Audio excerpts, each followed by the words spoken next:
आता माझी स्किन किती ग्लोईंग झालेली आहे आणि त्यांनी ना मला इतका बेस्ट रिझल्ट दिलाय ना। हे बघा माझी केसांची लेंथ आता एवढी झाली आहे। नमस्कार मंडळी, मी निकिता आणि स्वागत आहे तुमचं आपल्या यूट्यूब चॅनलवरती। तर मी आज पहिल्यांदा सोड्याची भाजी बनवणार आहे। म्हटलं बनवतच आहे तर रेसिपी पण तुमच्यासोबत शेअर करावी की मी कशी बनवते। आणि जरी माझं काही चुकलं तरी तुम्ही मला सांगा, कारण का मी याआधी कधीच बनवलेली नाही आहे।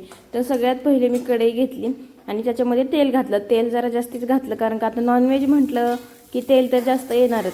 मग कांदा, त्याच्यामध्ये कांदा घातला आणि कांदा ना असा ब्राऊन कलरचा होता ना, पिंकिश ब्राऊन कलरचा। मग त्याच्यामध्ये मी टोमॅटो ॲड केलेले आणि टोमॅटो पण छान सॉफ्ट होऊन दिले मी। आणि त्याच्यानंतर एक मी वाटण तयार केलेलं, ज्याच्यामध्ये मी खोबरं आणि लसूण घातलेला। खोबरं पण मी न भाजताच घेतलेलं आणि जो मी लसूण घेतला होता ना तो पण मी न सोलता घेतलेला, कारण का असं म्हणतात की न सोलता जर लसूण घातला तर त्याची टेस्ट अजून छान येते, म्हणून न सोलताच घातलेला। आणि हे सगळं मी खलबत्त्यामध्ये कुटलं होतं, मिक्सर वगैरे लावला नव्हता आणि अजिबात पाणी पण ॲड केलं नव्हतं वाटण करताना। त्याच्यानंतर हे वाटण टाकून पण मी छान परतवून घेतलं आणि आता 5 मिनिट परतवल्यानंतर ना ह्याच्यामध्ये मी मसाले ॲड करणार आहे। मी खूप बेसिक मसाले ॲड करणार आहे। हळद, आपली बाहेरची जी लाल मिर्च पावडर येते ना ती लाल मिर्च पावडर मी इथे टाकलेली आहे।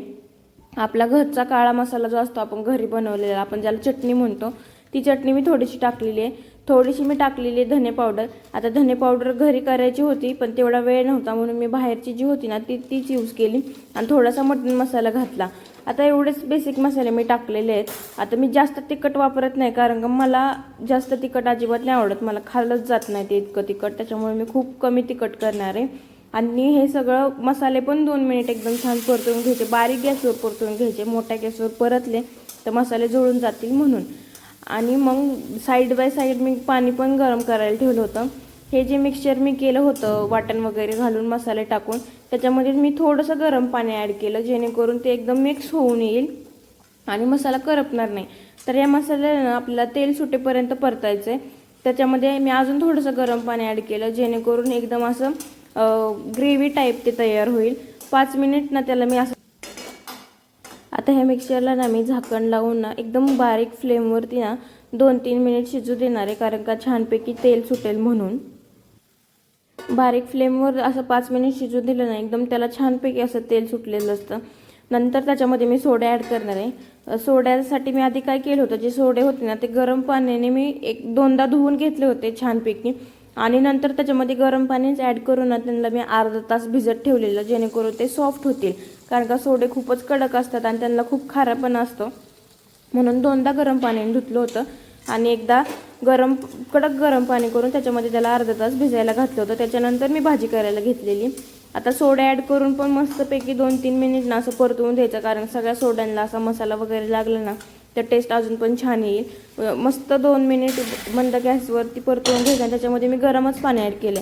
तुम्ही बघताय पूर्ण रेसिपीमध्ये ना मी कुठे थंड पाण्याचा वापर केला नाही, मी प्रत्येक जागेवरती ना गरम पाणी वापरते। त्याच्यानंतर पाणी टाकल्यानंतर ना मी ह्याच्यामध्ये टाकते भाजलेलं बाजरीचं पीठ, आपलं जे आपण भाकरी करतो ना ते पीठ मी थोडंसं भाजून घेतलं होतं आणि ते टाकलेलं, कारण का माझी आई म्हणते की असं नॉनव्हेजमध्ये बाजरीचं पीठ वगैरे भाजून टाकलं ना तर ते भाजी खूपच छान लागते।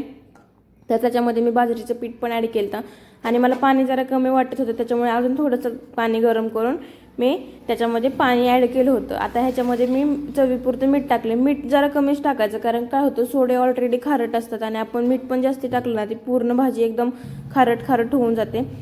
भाजी मी इकडे शिजायला ठेवलेली एका साईडला, बारीक गॅस करूनच त्याच्यावरती झाकण ठेवून आपल्याला 15 मिनिट शिजवून द्यायची। 15 मिनिटामध्ये भाजी चांगली शिजते। मग नंतर भाजी शिजते तोपर्यंतच म्हटलं साईड बाय साईड भाकरी पण करून घेऊयात, कारण का नॉनव्हेज सोबत बाजरीची भाकरी म्हणजे 4 चांद लागतात, आहे की नाही। नंतर माझी भाजी वगैरे इकडे तयार झाली, पूर्ण ताट मी रेडी केला आणि यांना जेवायला दिलं। म्हटलं चला विचारूया ती पहिल्यांदा केली भाजी कशी झाली भाजी? खूप छान झाली।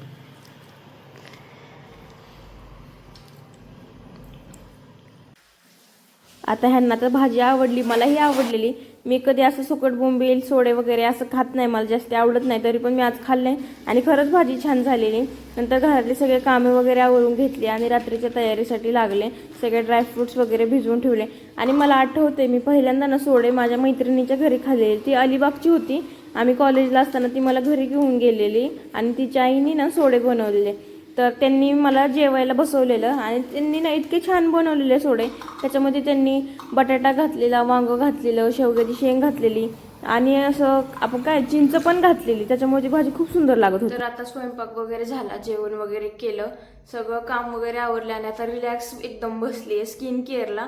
तर मी म्हटलं की जे काही माझं नाईट स्किन केअर आहे ते पण मी तुमच्यासोबत शेअर करावं.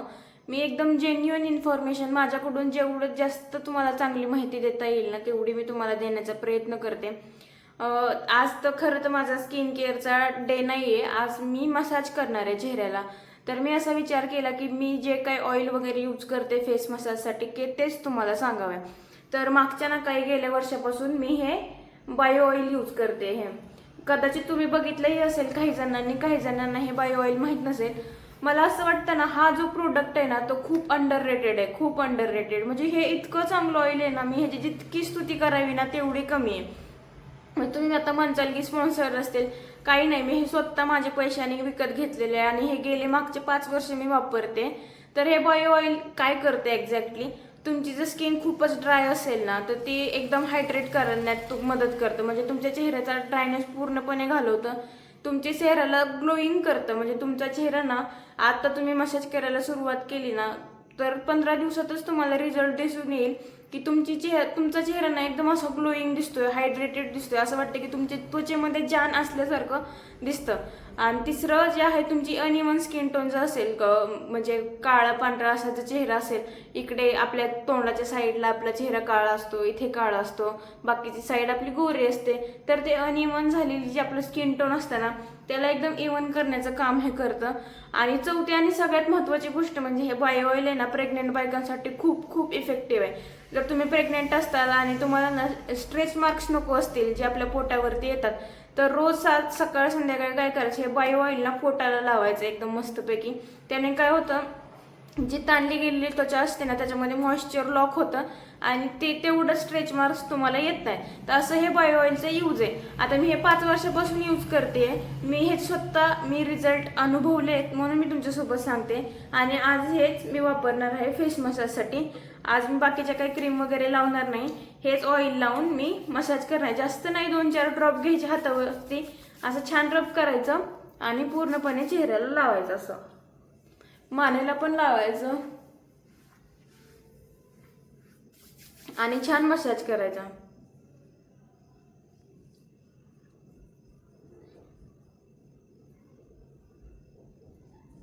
आता मी काय फेस योगामध्ये किंवा फेस मसाजमध्ये प्रो नाहीये, पण जेवढा मी करते, जेवढा मला जमतं, जेवढा मला माहिती आहे तेच मसाज मी करत असते.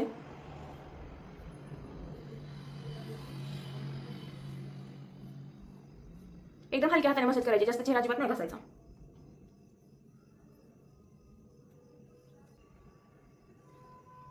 आणि तुम्ही बघू शकता माझी स्किन किती ग्लोईंग झालेली आहे. म्हणजे ना कधीच आपण गोरो होण्याच्या मागं कधीच पडायचं नाही. आपला जो ऍक्च्युअल स्किन टोन आहे, आता आपला कुठलाही स्किन टोन असू दे, तो स्किन टोन अजून हेल्दी कसा दिसेल, म्हणजे तो एकदम इव्हन कसा काय दिसेल ह्याचा प्रयत्न करायचा. गोरो होण्याच्या मागं कधीच नाही पडायचं. तुमचा कोणताही स्किन टोन असू दे, त्याच्यावरती जर डाग नसतील आणि तो एकदम हेल्दी दिसत असेल ना, ती स्किन एकदम हेल्दी दिसत असेल ना, तर तुम्ही सगळ्यात छान दिसता, मस्त दिसता. त्याच्यामुळे आपली जी स्किन टोन आहे, जशी स्किन आहे ना, त्याला हेल्दी ठेवायचा प्रयत्न करायचा.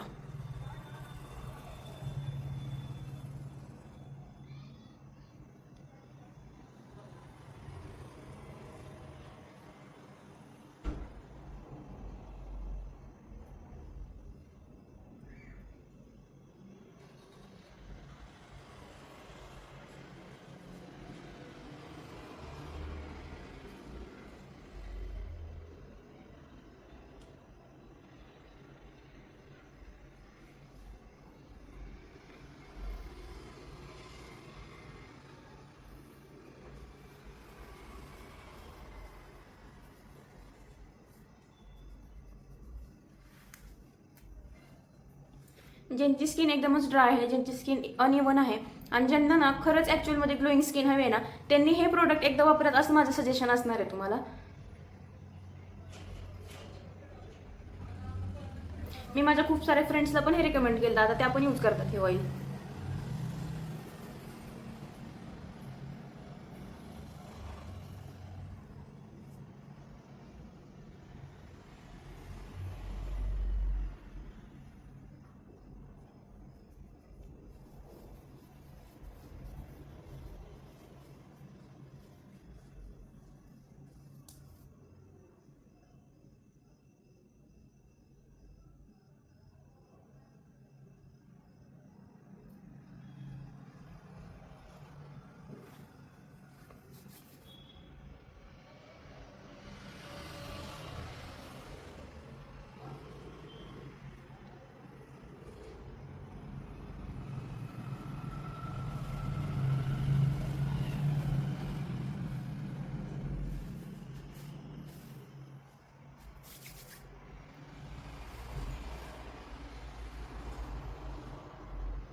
थोड्या वेळापूर्वी मी हेअर वॉश केला होता आणि मला ना उद्या जरा बाहेर जायचं आहे, त्याच्यामुळे आता मी ह्याला लिव्हिंग कंडिशनर लावणार आहे.